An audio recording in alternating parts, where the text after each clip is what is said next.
The woman who's been dubbed Central Park Karen has lost her job. She lost her dog. And now, apparently, that's what it took for her to apologize and to realize that what she pulled off in Central Park is just disgusting. If you've seen this video, it is startling. A woman in New York City, in Central Park, walking her dog, but the dog is off the leash. A guy stops to ask her to put her dog on the leash, and she is arguing with him, so he starts recording it. The man who's recording is black. The woman who's walking her dog is white. Watch how she reacts and calls the police on the guy who asked her to put her dog on the leash. And watch the fake claim and the bad acting where she's clearly trying to frame him. Would you please stop? Sir, I'm asking you to stop. Please don't come close to me. Sir, I'm asking you to stop recording me. Please don't come close to me. Please take your phone off. Please don't come close to me. I'm taking a picture and calling the cops. Please call the cops. Please call the cops. I'm going to tell them there's an African-American man threatening my life. Please tell them whatever you like.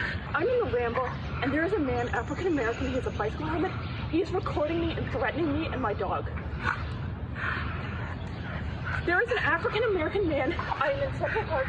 He is recording me and threatening myself and my dog. And I'm sorry, I can't hear you either. I'm being threatened by a man in the Ramble. Please send the cops immediately. I mean, that's some crap out of a movie script where she just starts screaming, "Oh, I'm being threatened, please send the cops." I need you to check me for a second, because I need you to check me. I don't think I'm being naive, but maybe I am. But what on God's green earth would make her think that was okay when she knows the guy is recording her and she's going to get busted for doing this? What was it in her head when he's holding the phone up and she even says, "Stop recording," and he doesn't? What makes her think she can do this? I don't know, and she has suffered some consequences, which we'll get to in a second, but we should say that was not a fake call. She really did call police, and the police responded. In fact, the call went out to officers as a possible assault in the Ramble section of Central Park, and officers went there. By the time they got there, she was gone, and so was the man who was recording. So nothing came of this. But I mean, look, at the very least, she clearly on video, we can see she faked an attack, made it sound like she's being attacked when that was nowhere near the truth of what was going on. And as far as consequences, guys, I mean, she works at Franklin Templeton, the financial company. She has been suspended while they figure out what's going on. You notice through the video, her dog is struggling to breathe too, because she holds it up by its collar the whole time. And the shelter who she got her dog from has also taken the dog back for the time being as well. Yeah, I mean, you could see the first time I watched this video, I was so shocked at what she was saying that I honestly didn't even notice what was happening with the dog. And I watched it back. The dog is struggling to breathe. Look at its tongue is hanging out. The dog's being abused here. She is so concerned about setting this guy up that she's abusing her dog. And even though she said she gave the dog up, I think the rescue organization saw this because they're generally very protective and they probably demanded it. But it makes no sense why she would be prompted to do that otherwise. Yeah, I don't know if we've said her name. Her name is Amy Cooper. But yes, everyone dubbed her Central Park Karen. You know, I want to say something. I want to say something that I had been thinking about in the last 24 hours, because Charles and I have been talking about this all weekend long.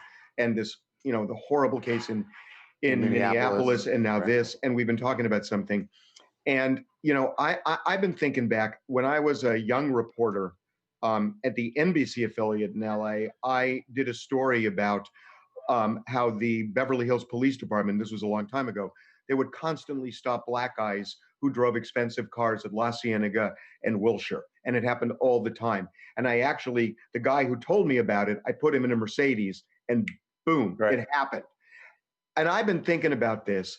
And Charles has told me stories about him getting stopped, harassed, thrown on the ground. And I'm just thinking, my God, I really don't know a lot, because I just didn't have to deal with this growing up. And it must be the most awful burden. And it's just, when you see these videos and it comes to life, it's just terrible. It's a thing, you just know that the consequences for you as a black man in America, when you say or do something it can turn on you in a second because you don't get the benefit of the doubt. And it's a horrible way to live. And thank God that the guy who was recording this video, by the way, wasn't there. If they were both there when the police came, I don't know, who's to say that the police wouldn't have come with like their guns drawn? Now, hopefully once they would talk things out and they would realize that this guy did nothing wrong, but we have seen instances where that's not the way it plays out. Well, and Charles, do you remember a few weeks ago we had Mayor Bottoms on from Atlanta, and she even talked to us. God, it really struck me. Yeah, about the talk that she has to have with her son. And that she never went through the scenario of Ahmaud, because who would have thought of that? Right. But the idea that you have to sit down with your kids and go through these scenarios. Well, I got to tell you, Harvey, the reason we have I know this has been happening. It's just now that you see it so much.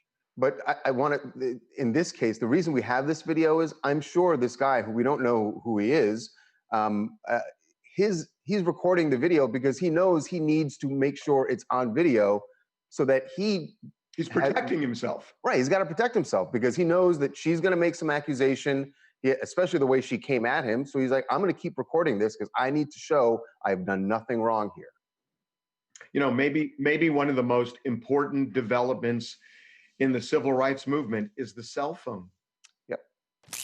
Hey guys, my name's Anthony from Atlanta, Georgia, and I just think it's so wild that she would act crazy like that just because she was asked to put the dog on a leash.